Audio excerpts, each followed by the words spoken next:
Hello everyone and welcome! I'm Enigmius and this is the introduction to our Technician's Guide to Expert Mode Terraria.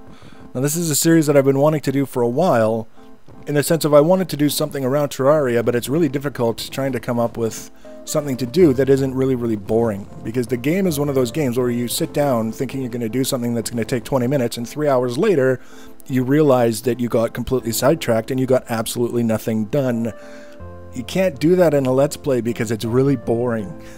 It's just, I can't. I have to be able to make content that I would watch, and I wouldn't watch a playthrough, especially of expert mode where it's just dying every 5 minutes, depending on how you chose to play through it. I needed something a little bit better. So what I came up with is we're going to go through each of the expert mode bosses. We're going to build trap mechanisms.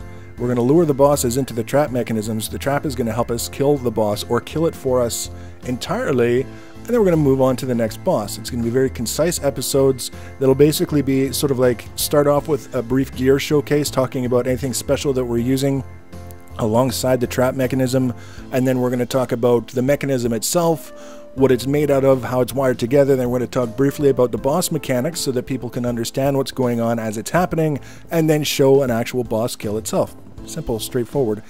Probably 1 to 2 episodes maximum per boss, and there's a finite number of bosses in the game, so there we have a series that's concise. There's a focus for every episode, and it has a beginning and an end. Exactly what I'm looking for.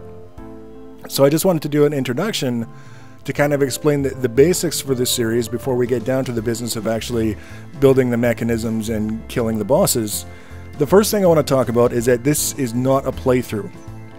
This is just the boss kills, and what you may have already noticed, I should actually point out what you're watching is building our central base in this brand new large expert mode world. I'll talk about the layout of the base at a future date, but for now I just needed some footage that was relevant to what we're doing, so this is what you got, a little montage of me excavating and building rooms and all these other things for our NPCs to make everybody happy. I'm using endgame gear. It's the same gear that you would get in the end game of expert mode, but I got it in normal mode. And some people might be upset to see me using end game gear at the very beginning of the game, thinking, well, what's the sport in that? Expert mode bosses aren't tuned around the idea that you're going to have end game gear. It's not really what it's about. The gear is going to help, especially earlier on, but as we get farther into it, when the bosses start to hit ridiculously hard, it's always going to be about the mechanisms to begin with. The gear is just something that actually is saving me time in between all of these different things that we have to do to get ready for the next episode, to build the mechanism and all that other stuff. One of the things that I'm using in this episode that you'll see and that I'll be using throughout, it's my favorite tool in the entire game. It's the drill containment unit. It's actually a mount. It functions just like a mount. You equip it like a mount, you activate it like a mount. It's a flying mount. It's not like wings where it goes up in the air and then you float down to the ground after a certain amount of time. It's a flying mount. The downside to it is you cannot use tools or weapons while you're in it. The upside is that it has up to 5 mining lasers that it discharges simultaneously, so you can drill in any direction 5 blocks wide, and it's fast. It is so fast.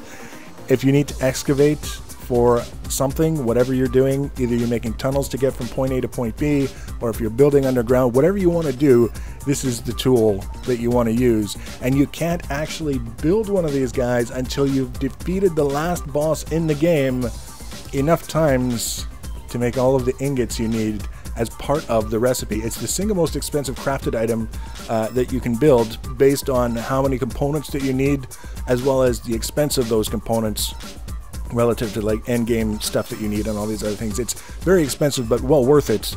And whether you see it a lot in what I'm doing, it will be used constantly throughout the process of setting up all of these different things that we're going to be doing. Now, the mechanisms that we're using to defeat the bosses are going to be comprised of the traps that you find mostly in the jungle temple. For those of you who haven't played Terraria or played before the version where the jungle temple was released, they're the hardest hitting traps in the game, and that's why we use them. We want as much damage as possible, and the options are dart traps, similar to what we've seen throughout the game. You know, when you're out jumping around in caves and stuff and they shoot you in the ass and you're like, ah, what the hell is that? Dart traps.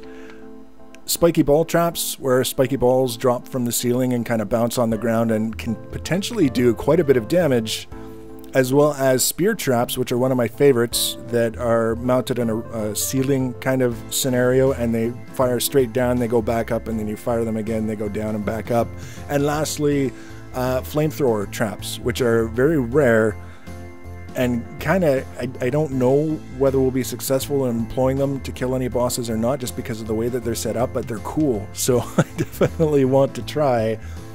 And then if we have other traps that we want to throw in that are maybe a little bit more familiar from earlier versions of the game, then yeah, we can do that, but it'll be primarily the traps from the dungeon temples, plus some of the other goodies like teleportation pads, switches, levers, different things that we can use, so that we can basically turn on this mechanism and it's going to fire the traps over and over and over again. It's going to do various different things in sequence. It's going to, I mean, that's where the fun comes in from the technician's standpoint, is that we're not just kind of putting a bunch of blocks together and then we pull the boss and the boss dies.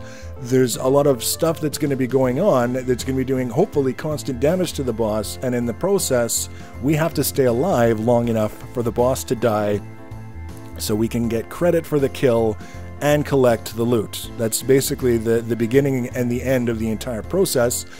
Once we've got a boss kill, we move on to designing the next mechanism for the next boss and continue all the way to the end. I actually had, in my normal mode worlds, a trap that I made for farming some of the events that you can summon on your own, and it wound up working very, very well for the last boss in the game. On normal mode, on expert mode, I will probably get smushed, but it's just an idea that I had. That's actually the setup that I had that gave me the idea for doing a series like this, where we're doing the expert mode versions of the bosses and using traps either entirely or heavily in the process of killing them.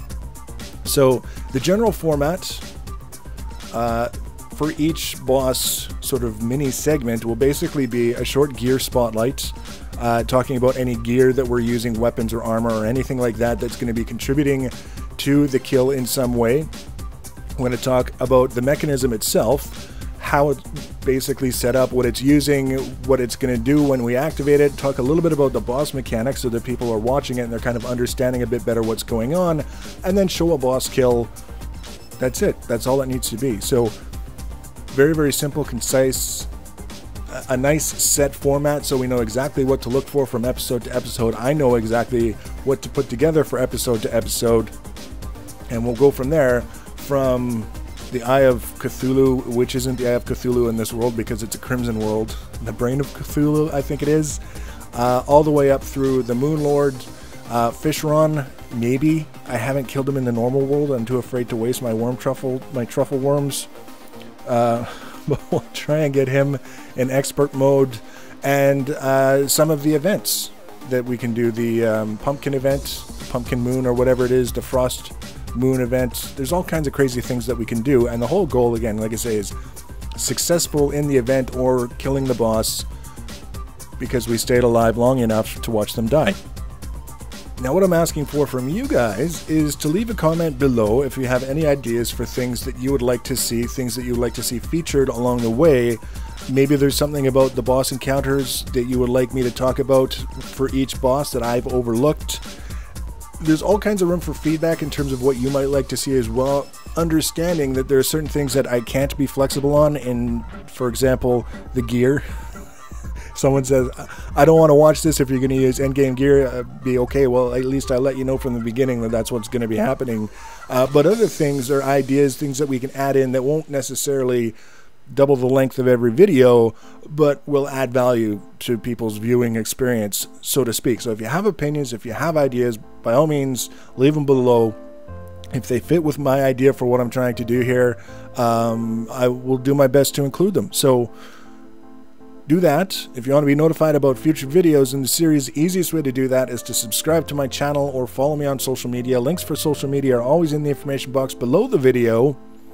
Thanks for watching. Thanks for your feedback. Take care.